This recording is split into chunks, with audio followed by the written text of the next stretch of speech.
విజృంభిస్తున్నాం. కోరింత దగ్గు, కొత్త దగ్గు వచ్చింది. కరోనా సమయంలో ఎన్నో లక్షల మంది, కోట్ల మంది జీవితాలు ఆన్ చేశారు. సుమారుగా కరోనా వచ్చిన తర్వాత 1 కోటి మంది చనిపోయారు. మరింత మంది చాలా జీవితాలు చాలా చిన్న భిన్నంగా అయిపోయినాయి. చాలా కుటుంబాలు రోడ్ల మీద పడ్డారు. కొన్ని వేల కోట్ల రూపాయల కూడా రోడ్ల మీద పడి చాలా ఇబ్బందులు పడింది. కానీ కోరింత దగ్గు మళ్ళీ చైనాలో మొదలైంది. కరోనా కన్నా వేగంగా పరిగెడుతుంది కోరింత దగ్గు.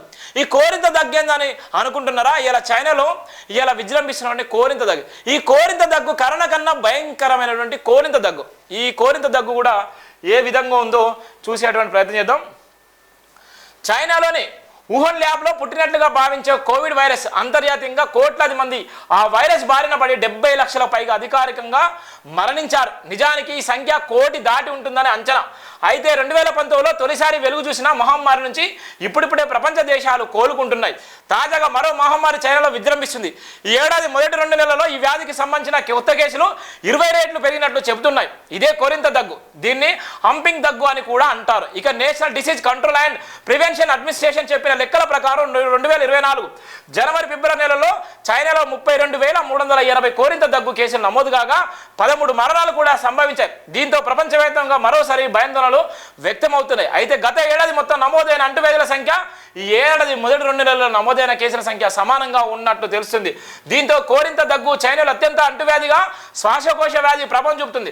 చైనాతో పాటు ఫిలిప్పీన్స్, చెక్ రిపబ్లిక్తో పాటు నెదర్లాండ్ దేశాలను కూడా ఈ కోరింత దగ్గు తీవ్ర కలవరపట్టుకు గురి చేస్తుంది. కేవలం ఫిలిప్పీన్స్ దేశంలోనే ఏడాది 3 నెలల్లో 54 మంది చిన్నారులు ఈ కోరింత దగ్గు కారణంగా ప్రాణాలు కోల్పోయినట్లు నివేదికలు వెలువడ్డాయి. అమెరికా, బ్రిటన్, ఆస్ట్రేలియా దేశాల్లో ఈ కోరింత దగ్గు ఎక్కువగా ఉన్నటువంటి పరిస్థితి కూడా ఉంది. ఫిలిప్పీన్స్లోని ప్రస్తుత కేసుల సంఖ్య 34 రెట్లు. ఇంకా చైనాలో అంతకుముందు ఏడాదితో తాజాగా 20 రెట్లు అధికంగా కేసులు నమోదయ్యాయి. బ్రిటన్లో ఒక్క జనవరి నెలలో 553 కేసులు వెలుగు చూశాయి. ఆస్ట్రేలియాలో ఏడాది తొలి నెలలో 2,799 కోరింత దగ్గు కేసులు నమోదయ్యాయి. ఇక చైనాలో 2014 నుంచి కోరింత దగ్గు కేసులు పెరుగుతూనే వస్తున్నాయి. 2019లో 30,000 కంటే ఎక్కువ కేసులు నమోదయ్యాయి. Chinese centre for disease control CDC ప్రకారం కోవిడ్ ఐసోలేషన్ రోజుల్లో కొంత విరమణ తర్వాత 2022-23లో ఏడాదికి దాదాపు 40,000 కోరింత దగ్గు కేసులు నమోదైనట్లు గుర్తించారు. కోరింత దగ్గు లక్షణాలు ఏంటి? ఈ కోరింత దగ్గు శాస్త్రీయ నామం పెరిస్టిన్, బోర్డిడెల్లా పెరిస్టిన్ అనే దాని కారణంగా ఈ కోరింత దగ్గు సాగుతుంది. గాలి ద్వారా ఇతరులకు మరికొంత దాగ్తి చెబుతుంది. ముందుగా జలుబు లక్షణాలతో ప్రారంభమై జ్వరం, విపరీతమైన దగ్గు, ఈ లక్షణాలు సుమారు 6 నుంచి 8 వారాల పాటు ఉంటుంది. కొందరిలో అయితే దీని ప్రభావం 12 వారాల వరకు ఉంటుంది. అందుకే దీన్ని 100 రోజుల దగ్గు అని కూడా పిలుస్తారు. ఈ కోరింత దగ్గు అని వయసుల వారికి సోకుతుంది. చిన్నలపై తీవ్ర ప్రభావం చూపిస్తారని డాక్టర్లు హెచ్చరికలు చేస్తున్నారు. ఈ కోరింత దగ్గు చిన్నల కారణంగా శ్వాసకోశ తీసుకోవడం కష్టమవుతుందని తేలింది. ముఖ్యంగా వ్యాక్సిన్ తీసుకొని నవజాతి శిశువులకు ఈ కోరింత దగ్గు ప్రాణాంతకంగా మారిందని తెలిపారు.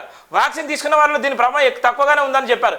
ఈ వ్యాధి సోకిందని నిర్ధారించిన తర్వాత శరీరంలో యాంటీబాడీలు పెరిగేందుకు చికిత్స ఇస్తారు. ప్రతి 3-4 ఏళ్లకు ఒకసారి ఈ ఫంక్షన్ ఎక్కువగా ఉంటుందని వైద్యులు చెప్తున్నారు. విషయం ఎంత భయంకరంగా ఉందో, కోరింత దగ్గు ఎంత ప్రమాదకరంగా ఉందో, ఎంత దేశంలో ఇవాళ. అందుకనే జేబీఎం టీవీ స్థాపించిన తర్వాత, జేబీఎం దినపత్రిక పెట్టిన తర్వాత ప్రపంచవ్యాప్తంగా రిపోర్టర్లు ఉన్నారు.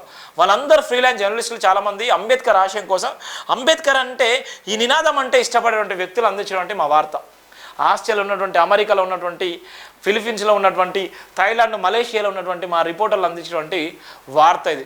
అందుకోసం చెప్తున్నా, ప్రపంచవ్యాప్తంగా ఏదో ఒక రోజు ఈ దేశాన్ని మార్చేసేటువంటి ప్రయత్నం, ఈ దేశంలో రాజ్యాధికారమే అంతిమ లక్ష్యంగా బాబాసాహెబ్ అంబేద్కర్ ఏదైతే కష్టపడ్డాడో ఆ కష్టపడ్డ నినాదమే జేబీ నినాదం. అందుకోసమే ఇలా కోరింత దగ్గు ఎంత విజృంభంగా, ఎంత భయంకరంగా ఉందో, ఏ విధంగా ఉందో, ఎవరి నుంచి ఎవరికి ప్రమాదం ఉందో, ఆ ప్రమాదం ఎంత భయంకరంగా ఉందో అటువంటి ప్రయత్నం చేసినాం.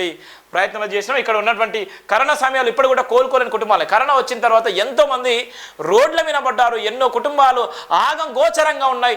ఎంతోమంది ఇప్పుడు కూడా నిలబడలేని పరిస్థితులు ఉన్నారు.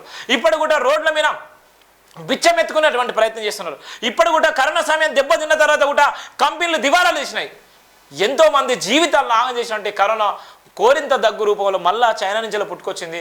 అది ఈరోజు కాకపోయినా ఇంకో సంవత్సరానికైనా ఈ కోరింత దగ్గు అనేది సంచలనంగా మారేటువంటి ప్రమాదం ఉంది. అందుకోసమే ఈ వార్త రాసినటువంటి సందర్భాలు కూడా మనం చూస్తున్నాం.